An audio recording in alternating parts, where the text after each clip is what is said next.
This is not a test. This is your emergency broadcast system announcing the commencement of the annual haunting sanctioned by the spirits of the further. Class 4 and lower have been authorized for use during possessions. All other weapons are restricted. Spirits, lost souls, and wanderers have been granted immunity from the protective incantations and shall not be harmed.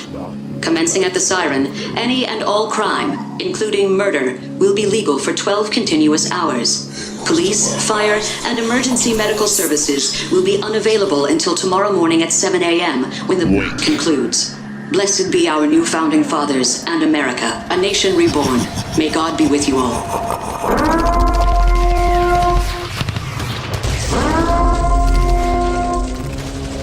Watch us spill your beans, dummy.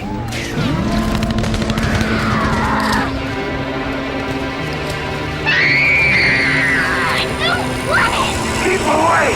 The sours must spill your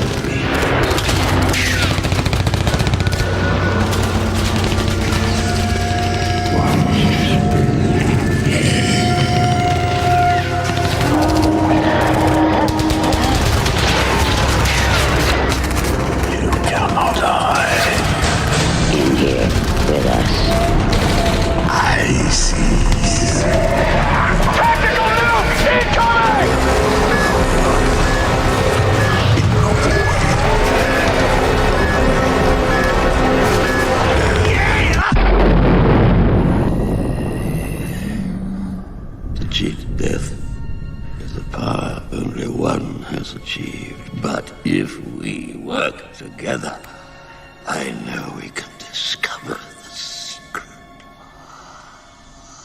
But only I can live forever. Immortality, the podcast.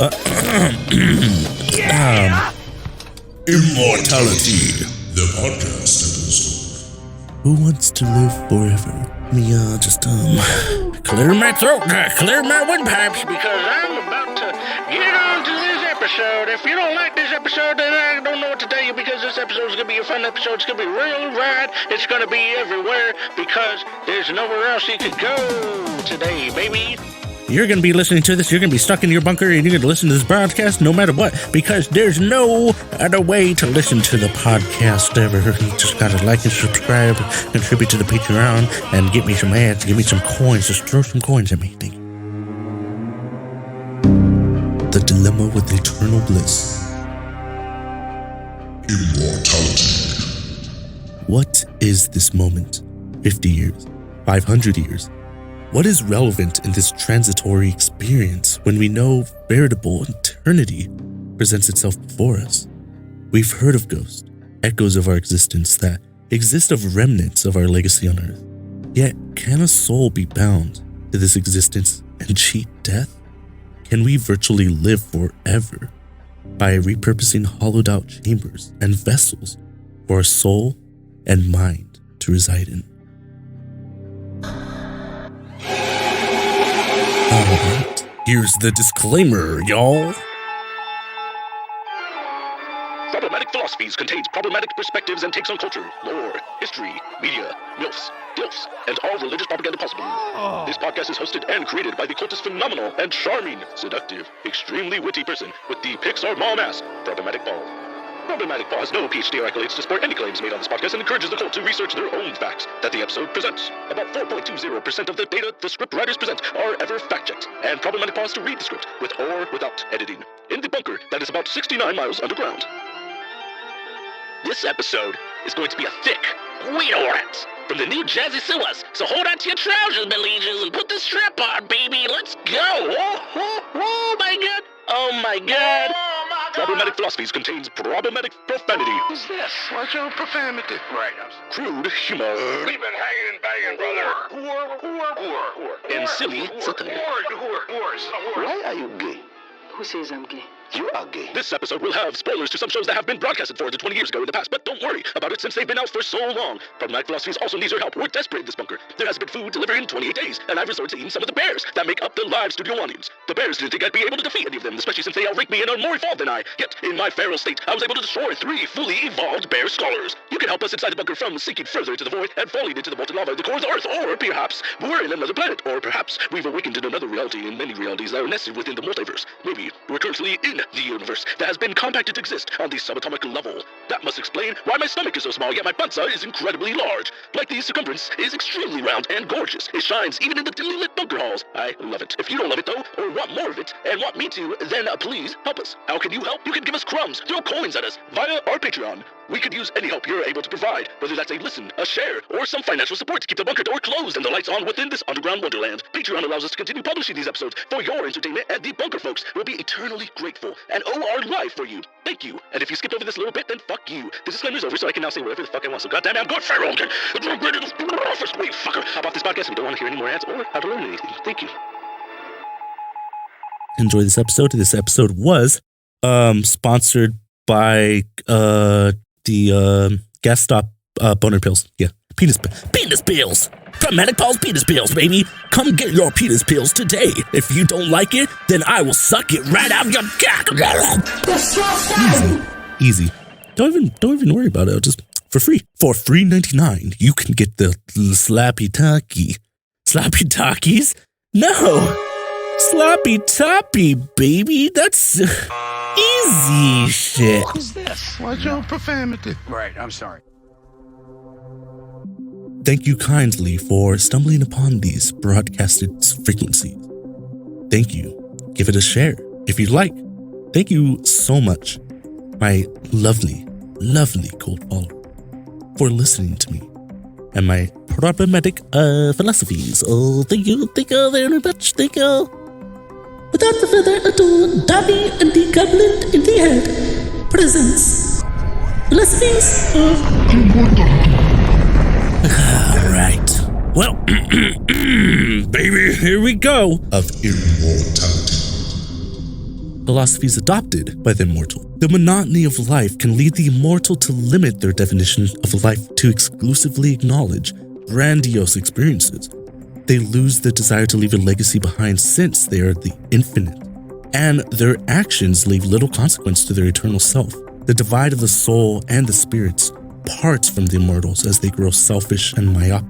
In this episode, we'll be exploring the philosophical and cosmic ramifications of Immortality! You heard it here, folks. I'm not going to do the hillbilly voice, but I'm going to do the only voice I know.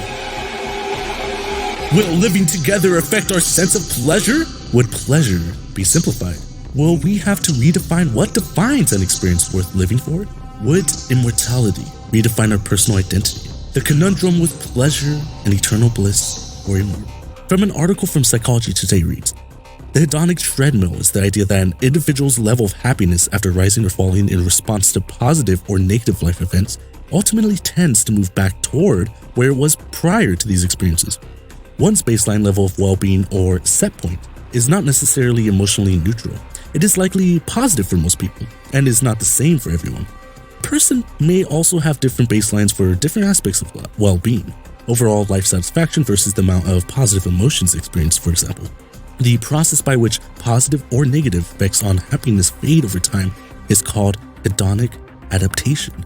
Hedonic adaptation. Hedonic! These intense experiences of joy and pleasure can lead immortals to seeking more dramatic, theatric, and illicit thrills as their existence drags on, like when a cat drags their, or like like an animal, or cat or dog drags their little fluffy behind on the carpet, and you're like, hey, stop! They're just like, what did you say? Anyways, immortality in religion. The concept of life after death has been around practically as long as humanity has been worming around the universe, being little thoughts. Our beliefs of life after death, eternal life as it is, can have a profound effect on how we interact with our surroundings and our attitude towards life. These beliefs are attributes directly influenced by culture and or religious affiliations. There's Scientology, Thoughting Satans, reincarnation rendezvous, Zoroastrianism, Zugzwang. Zugzwang is like the inability to make a decision whether to move forward or to stay where you are, and it is a existential checkmate in some way. Western Zionism and Christianity, heaven and hell, infinite pleasure and spontaneous, sometimes seductive torture. Oh, don't mind if I do. You know what I'm saying? Immortality in science fiction. The Neuralink Technology by Elon Musk. Ew, God. I hate that dude. God, Elon Musk. You stink! Fuck you, dude. Yeah, that's right. Fuck you. Anyways, in an opinion piece published in 2019 by Erin Riley, entitled Altered Carbon and Morality, Who Wants to Live Forever? Riley says, Elon Musk's Neuralink may put us a step closer to its idea of relative immortality. The idea behind the Neuralink, essentially, is that one day humans will be able to interface with technology directly.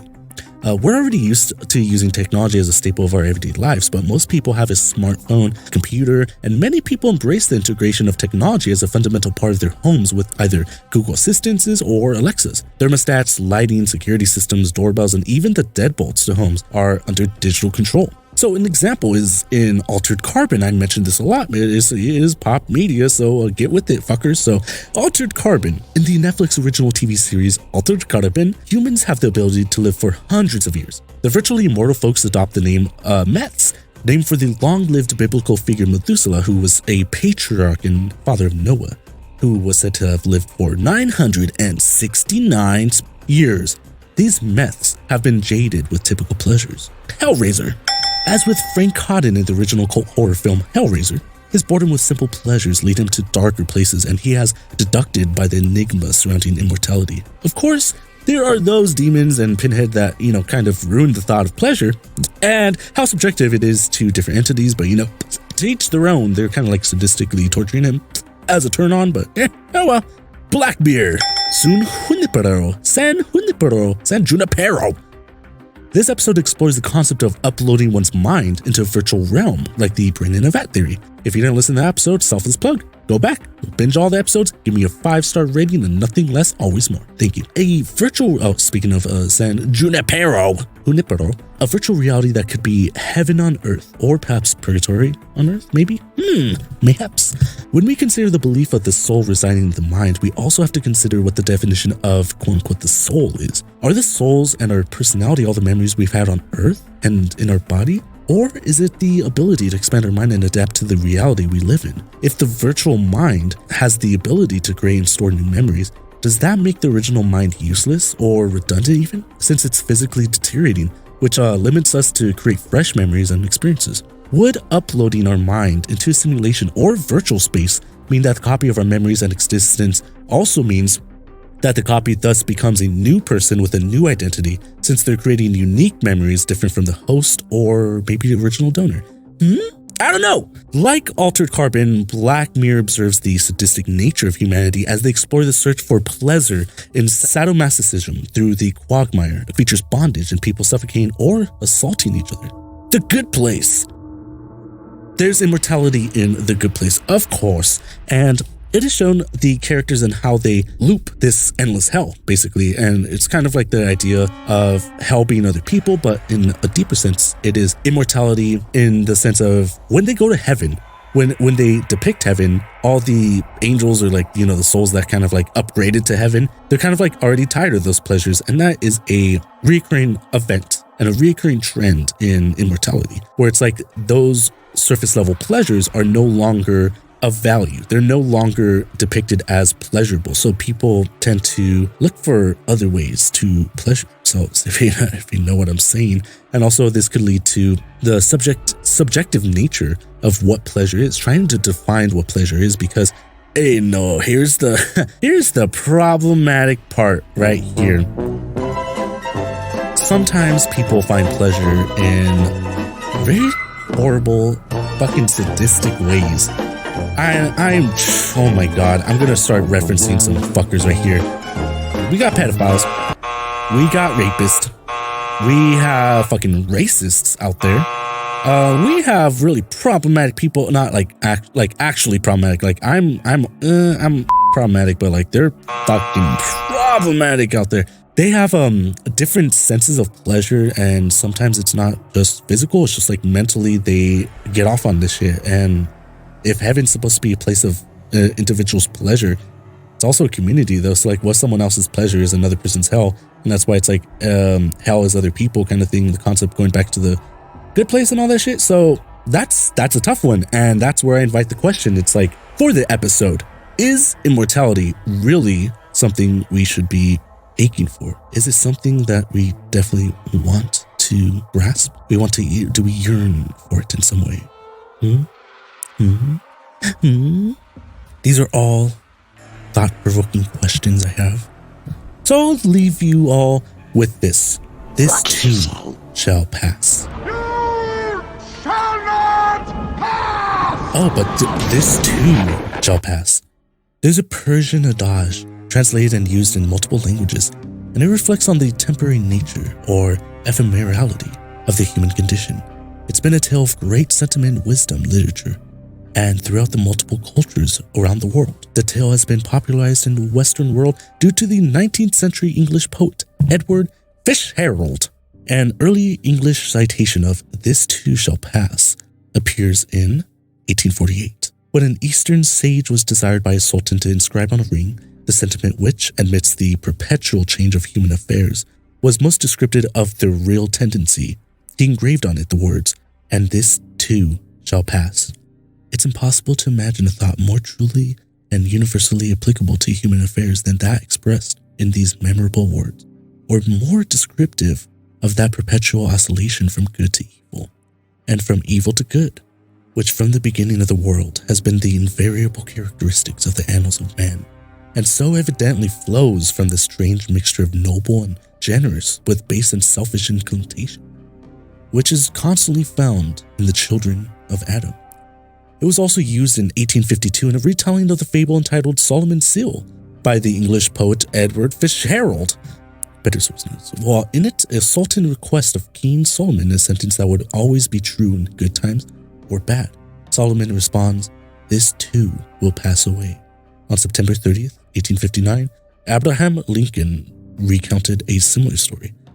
It is said, "An Eastern monarch once charged his wise men to invent him a sentence to be ever in view, and which should be true and appropriate in all times and situations. They presented him the words, 'And this too shall pass away.' How much it expresses! How chastening in the hour of pride! How consoling in the depths of affliction!" Memento Mori, a classical antiquity. The philosopher Democritus trained himself by going into solitude and frequenting tombs.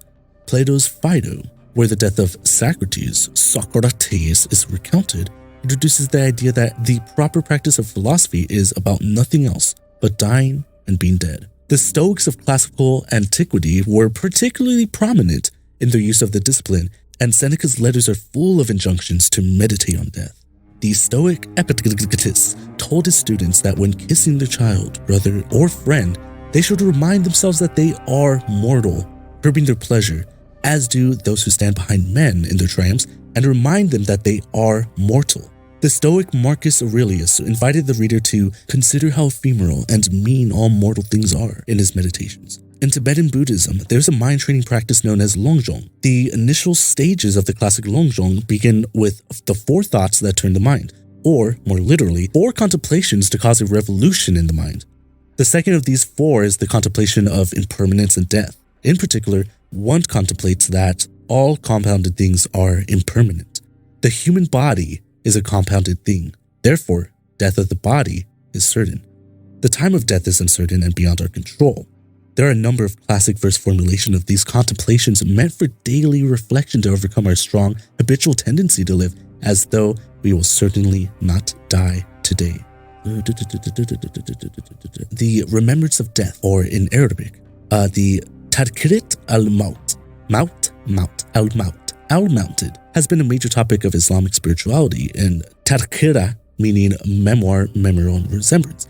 Since the time of the Islamic prophet Muhammad in Medina, it is grounded in the Quran, where there are recurring injunctions to pay heed to the fate of previous generations. The Hadith literature, which preserves the teachings of Muhammad, records advice for believers to, quote, "remember often death, the destroyer of pleasures," end quote. Some Sufis have been called al-Qubur, the people of the graves, because of their practice of frequenting graveyards to ponder on mortality and the vanity of life, based on the teaching of Muhammad to visit graves. Al-Ghazali devotes to this topic the last book of his Revival of the Religious Sciences. Is our quest to discover immortality grounded in gerascophobia or gerascophobia? It's an abnormal or incessant fear of growing older or aging. Should we live with the mentality of YOLO, carpe diem, live, laugh, love? Who knows? I know. I bid you adieu, my liege, my master. Oh my god. If y'all like this episode, please like and subscribe. Contribute to my Patreon so I could leave the lights on and I could eat some food and rice and beans and a burrito so I could feed the bears instead of eating them alive. And they're not alive. They're like snoozing when I eat them. So that's that. Oh my god. I know that is horrible. But you know what? I wish I could just like go cannibal on the scriptwriter because that shit's annoying. I have been your host, Problematic Paul. I know, Problematic Paul here. Shut the fuck that guy. All right. Become a researcher. Or look at those archived events. I don't know if you want to seek religion for that. I don't know if you want to, transcend into another plane of existence to reach immortality. I'm not sure if we could define reincarnation as immortality. I don't know if you want to keep your memories to ensure that. I don't know if because it's like, there's a lot of like the beliefs of like immortality. It's like, I guess it goes into self-identity and like who is your personification of that? Who do you identify as? Because as we grow generationally, as we grow within the decades of our life, we tend to grow, hopefully heal and grow from your past traumas and your past events and doings, and you grow your character, grow your personality, your interests, your likes and dislikes. Are we seeing immortality as the ability to never stop growing, never stop learning? Or is it more of a selfish desire to kind of live together and kind of just forget about the pleasurities of life and no longer seek pleasure and just reign and rule on society? Like, Lord Palby the Wise, Palpatine, Sheev. Yeah, just something to think about. Little modern day philosophers, little fatties. Fatties, I love you, little contribute, share this episode if you liked it. If you didn't like it, then listen to another episode. If you want to be a guest on this and just rant and have a platform to voice your problematic opinions, then I invite you to formally request via Raven, via letter, via just drop it in the little mailbox 69 feet above the bunker, and I will get to it when I take a break, whenever that is. So yeah, if you like this episode, please notify me. Leave a 5-star rating, like I said, nothing less, always more. Go ahead and share. We'll listen to this on fucking,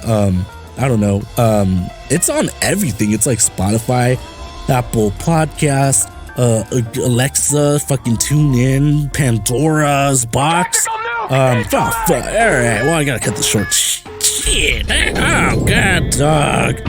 But yeah, this is on everything. So just listen up. You could read the fucking sources and citations on Medium, Apple News, or whenever they approve me, because I'm like, I don't know, the scriptwriters they don't even edit, they don't even check out anything. So it's just like, up to them. Fucking Apple, you know how it is. I'll see you in hell, Steve Jobs. I'm gonna get you. Don't worry, I'm gonna get you. Fucker.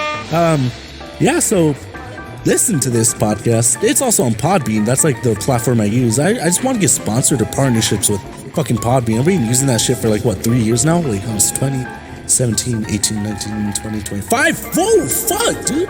I've been doing this for 5 years now. Holy shit. Damn, dude. Whoa.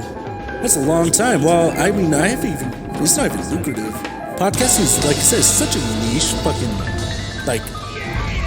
medium. Like, who listens to podcasts like this? Like, comedy podcasts are the lowest ranking.